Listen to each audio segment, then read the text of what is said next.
So this is from Sangharakshita's Know Your Mind, the psychological dimension of ethics in Buddhism. He has something to say about this, thankfully. This is his commentary on the Abhidharma, which is basically a collection of ideas put together many, many years ago by Buddhists about what makes us who we are, what makes our mind, our psychology. So this is his commentary on the idea of amoha, which is non-deludedness. So this really deep spiritual concept that of clarity. This is what he has to say, and I think this really relates quite well. The aspect of one's practice which does need consideration from time to time is the question of what is truly and deeply skillful and what isn't. From time to time, one may need to review one's practice and see if any modification is required, but not all the time. One can't stop every minute of the day to work everything out all over again. Once, as a result of some thought and investigation, once one has made the decision to accept a particular pattern of spiritual practice because it seems to be a positive, helpful one has to commit oneself to it. Otherwise, we will never be able to test its validity for ourselves. If one is always questioning it, one cannot very well commit oneself to it, and then one will never know anything much about it anyway.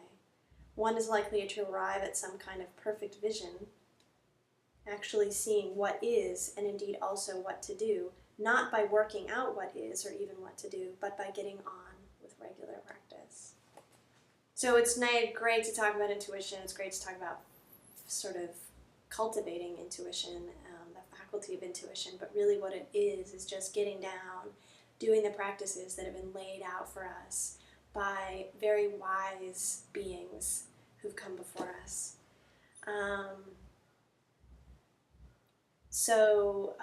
If you've ever been on a 10-day Goenka Vipassana retreat, you'll be familiar with the words patiently and persistently. And I think that really sums it up. We need to be patiently and persistently working with the practices that we're given.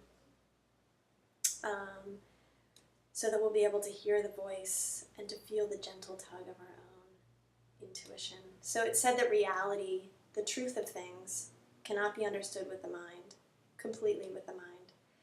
I believe it's the gentle tug of intuition, that sense of something that is not deducible or evident, that leads us there, which is perhaps reality itself.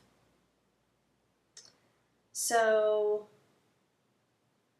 really, it's about getting quiet and being able to listen and open.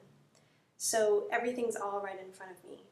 I've got everything that I need. So the words that I choose, the people that I meet, they're all teachers and all potential allies on the path to spiritual insight and growth. I just need to be able to listen with something deeper than my own hearing.